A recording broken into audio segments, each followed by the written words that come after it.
नमस्कार साथियों, mind market academy में आप सभी का स्वागत है।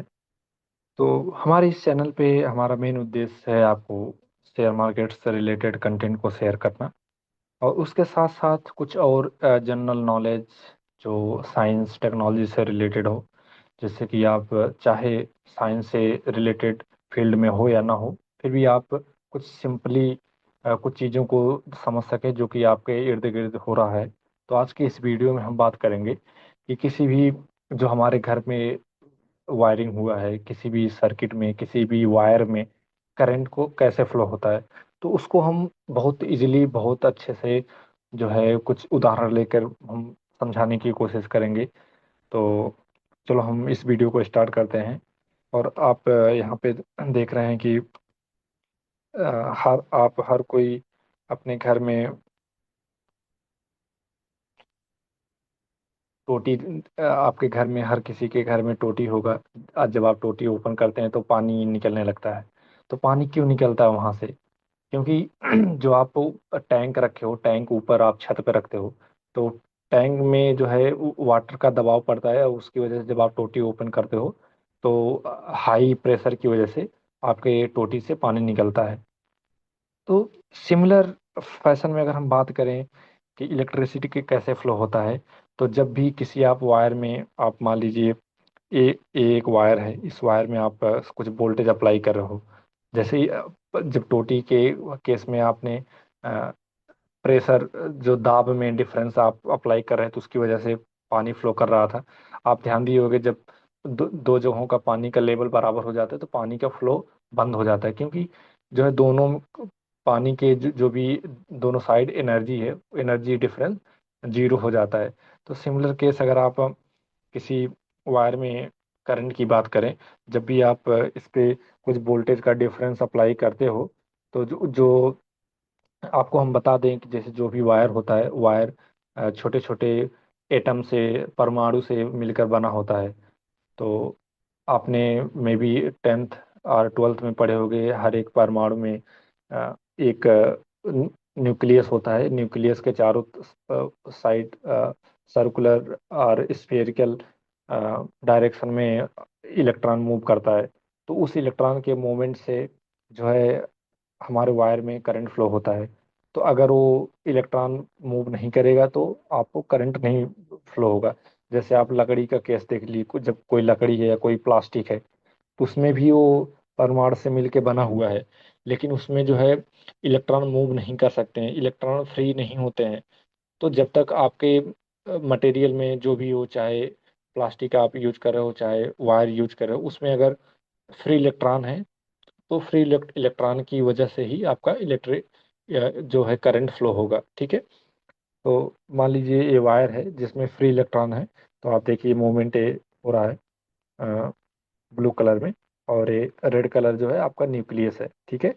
तो इलेक्ट्रॉन फ्लो होता है इस जब भी हम वोल्टेज का डिफरेंस अप्लाई करते हैं। मैं आशा करता हूँ ये आपको समझ आया होगा। तो चलो मैं कुछ और एनालॉजी लेता हूँ, कुछ और एग्जांपल लेता हूँ कि कब आपको मोटे वायर में कैसे ज़्यादा करंट फ्लो होता है, कम फ्लो होता है, कब हम मोटा वायर यूज करते हैं, कब पतला वायर यूज करते हैं। तो मान लीजिए आपका ये रोड है। ठीक है।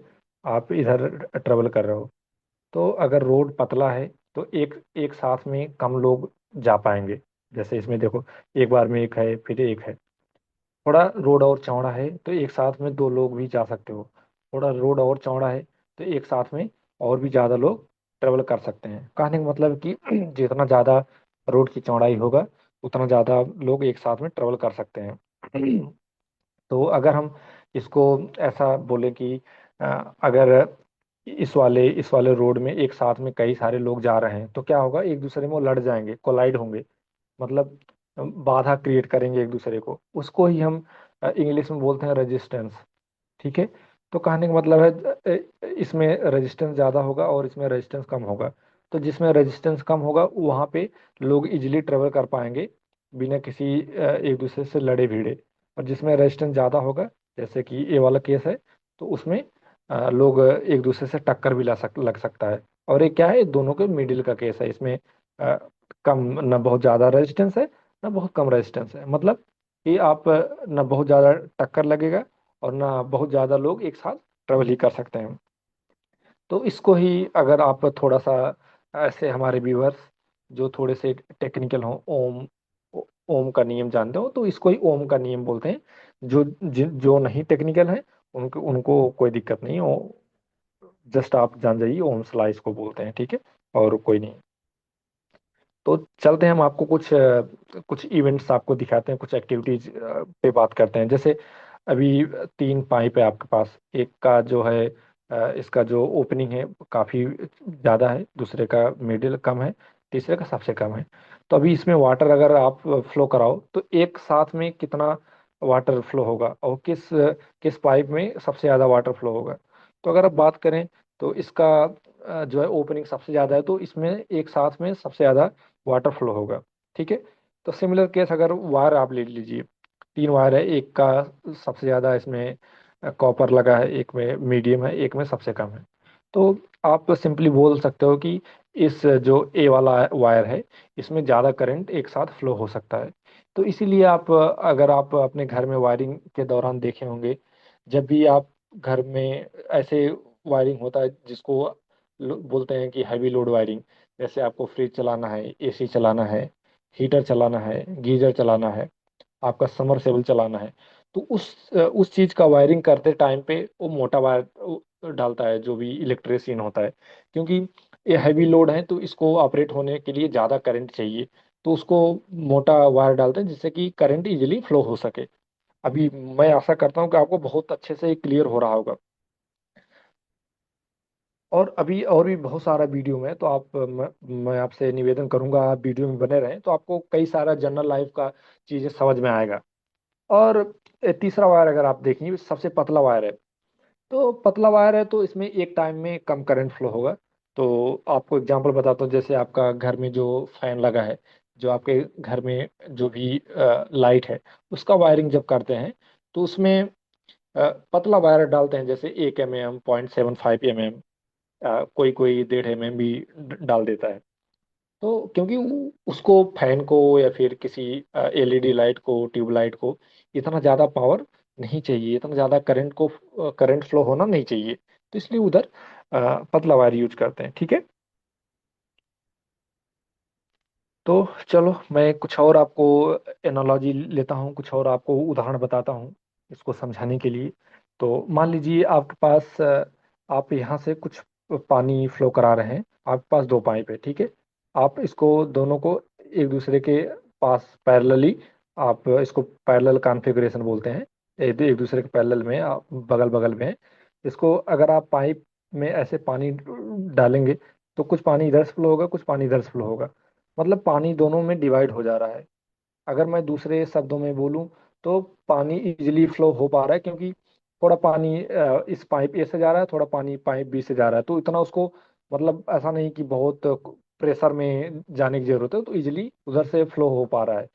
लेकिन अगर आप जो है यहाँ पे अप्लाई करो जहाँ पे दो पाइप ए और पाइप बी एक दूसरे के ऐसे आमने सामने हैं, सीरीज में लगे हुए हैं, ठीक है। जैसे जो आप घर पे बोरिंग करते हो उधर जो पाइप लगाते हो, अगर आप इधर से पानी की सप्लाई दोगे तो जो है इधर इसके अंदर से पानी को जाने में मतलब थोड़ा रेजिस्टेंस फील होगा, ज़्यादा रेजिस्टेंस फील होगा, क्योंकि यहाँ पे इस केस में देखो दोनों डिवाइड हो जा रहा था, तो उतना ज़्यादा बाधा उत्पन्न नहीं हो रहा था।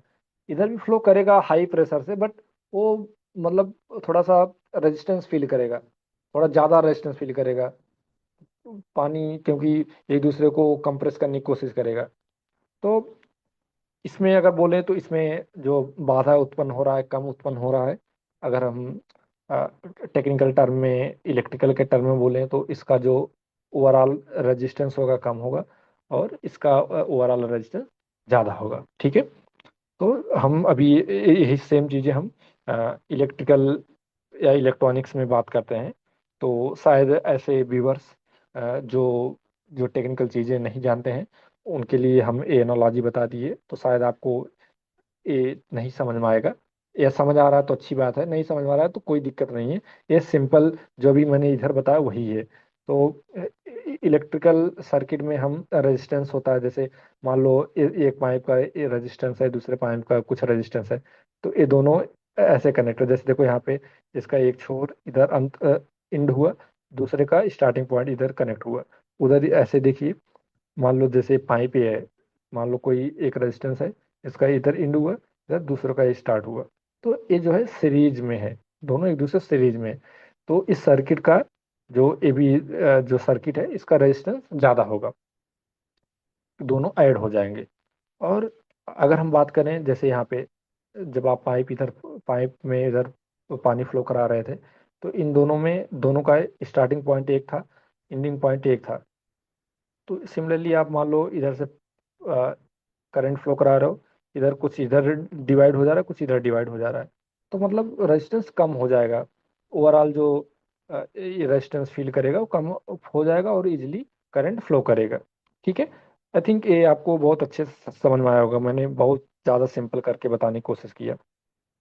चलो कुछ आपको दिखाते हैं एग्जाम्पल। जैसे अ, अभी देखो, थोड़ा अभी जाने दो, मे बी बल्ब है, देखो इसका ग्लो ज़्यादा तेजी से कर रहा है, अकेले है। और अभी जब दो बल्ब सीरीज में हो जाएंगे, तो ये थोड़ा इसका ब्राइटनेस कम हो जाएगा, है ना, क्योंकि सीरीज में है, दोनों का रेजिस्टेंस बढ़ जा रहा है। ठीक है। चलो एक और हम बात बताएंगे, इससे आपको कुछ जानकारी बहुत अच्छा मिलेगा। तो देखते हैं, मान लीजिए आपका ये पाइप है, इधर से पानी फ्लो कर रहा है, ठीक है। तो यहाँ से पानी आएगा, एक इधर जाएगा, इधर भी जाएगा, और इधर भी जाएगा, और आगे से जाके फिर से एक दूसरे में मिल जाएगा। ठीक है। तो ये चीज़ें आप अपने घर में जो प्लम्बिंग होता है उधर भी आप देख सकते हो एक्चुअली। तो मान लीजिए इसमें से एक पाइप खराब हो गया, एक पाइप खराब हो गया तो क्या होगा, इधर से पानी बहने लगेगा बाहर, यहाँ पे नहीं आ पाएगा। अगर यहाँ पे आप किसी चीज़ क्लोज कर दो, तो यहाँ से पानी नहीं जाएगा, बाकी दो रास्ते से पानी पानी जाएगा। ठीक है। तो इसका आप एग्जाम्पल देखो क्या है।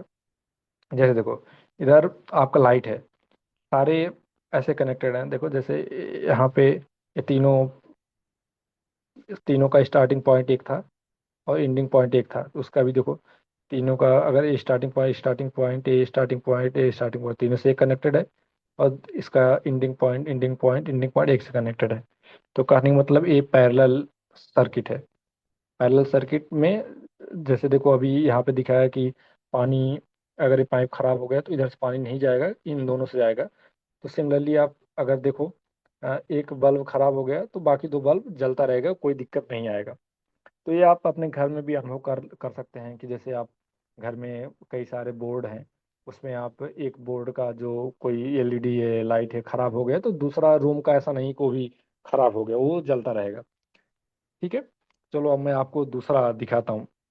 मान लीजिए आपका पाइप कुछ इस तरीके से कनेक्टेड है, एक पाइप इधर है, इसका एंड पॉइंट दूसरे के स्टार्टिंग पॉइंट से कनेक्टेड है, दूसरे का एंड पॉइंट तीसरे के स्टार्टिंग पॉइंट से कनेक्टेड है।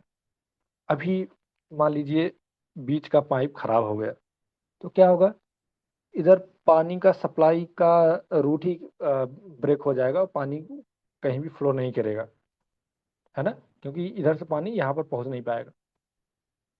तो ऐसा केस देखते हैं, इलेक्ट्रिकल में ऐसा का क्या होता है।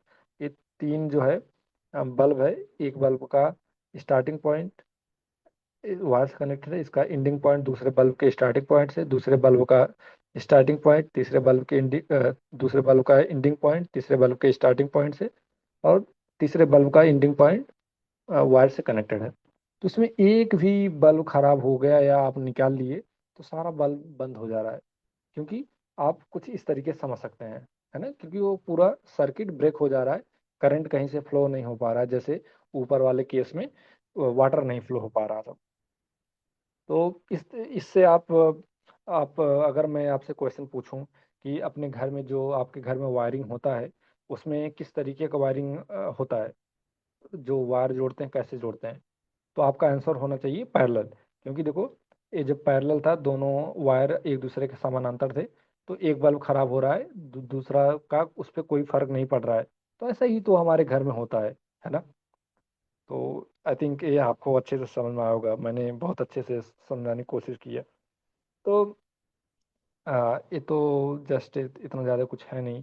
ये जस्ट हमने दिखाया है कि जो जहाँ से बिजली बनता है, जो जनरेटिंग स्टेशन होता है, तो जनरेटिंग स्टेशन पे बिजली चाहे वो कोयला से बनता हो, चाहे वाटर से, मतलब वो टरबाइन को घुमा के उससे बनता हो। तो जो बिजली बनता है तो उसको हम स्टेप अप ट्रांसफार्मर से उसको जो है ट्रांसमिशन लाइन को ट्रांसफर करते हैं। जैसे स्टेप अप ट्रांसफार्मर क्या करता है कि जो इसके इनपुट साइड पे यहाँ पे जो वोल्टेज लगेगा, इसके वोल्टेज को इधर ऊपर, जो इधर जो गया है वोल्टेज को बढ़ा देगा। और जो वोल्टेज, क्योंकि जो ट्रांसफार्मर होता है उसका, ये थोड़ा टेक्निकल एक्चुअली हो रहा है, तो ठीक है मैं नहीं बताऊंगा। स्टेप अप ट्रांसफार्मर बस आप इतना जानिए कि वोल्टेज को बढ़ा देता है, स्टेप अप कर देता है, बढ़ा देता है ना।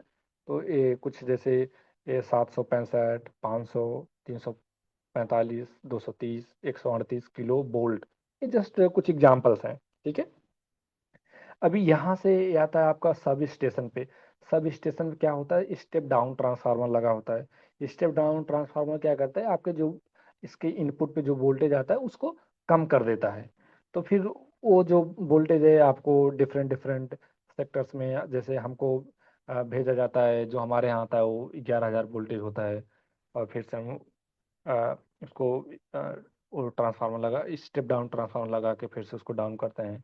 तो डिपेंडिंग अपॉन जो जैसे यूज होता है उसको फिर बढ़ा देते हैं, फिर घटा देते हैं। ठीक है। एक और हमने एग्जांपल लिया है, जैसे ये है स्टेयर केस वायरिंग। जो आपके जैसे सीढ़ियों पे ये वायरिंग होता है कि मान लो आप सीढ़ी के बीच में आप कुछ बल्ब लगा दिए हो। तो जब भी आप सीढ़ी पे चढ़ोगे तो आपको अ, सीढ़ी के बीच में लाइट को जलाना होगा जिससे कि आप गिरे नहीं। तो आप मान लीजिए यहाँ से जो है आप इसको ऑन कर दिए, तो अभी छत पे चढ़ गए, तो अभी लाइट को कौन बंद करेगा सीढ़ी पे, फिर तो आप नीचे आओगे नहीं, क्यों नीचे आओगे फिर से बंद हो जाएगा। तो क्या क्या करेंगे, ऊपर भी एक स्विच रहता है, इसको जो है थ्री थ्री टर्मिनल स्विच होता है, कुछ इस तरीके से कनेक्टेड होता है, तो ऊपर से ही बंद कर देते हैं। तो एक एग्जांपल है कि कैसे जो है इसमें वायर में कैसे करंट फ्लो होता है, उसको हम कैसे अलग अलग जो है एप्लीकेशन में ले सकते हैं। जैसे हमने अभी पीछे कुछ एग्जांपल्स आपको दिया, जो है कैसे पैरेलल सर्किट, सीरीज सर्किट में कैसे हम जो है डिवाइसेस यूज करते हैं। और एक डिफरेंट एग्जांपल है जिसमें हम लाइट को स्टेयर में स्पेशली जो उसका सर्किट होता है उसमें कैसे करंट फ्लो होता है, तो उसको हमने बताने की कोशिश किया। तो आज की वीडियो में बस इतना ही। अगर आपको वीडियो अच्छा लगा हो तो आप इसको लाइक करिए, और आप कमेंट करिए कि हम नेक्स्ट ऐसे कुछ नॉर्मल सिंपल जानकारी के लिए किस टॉपिक पे वीडियो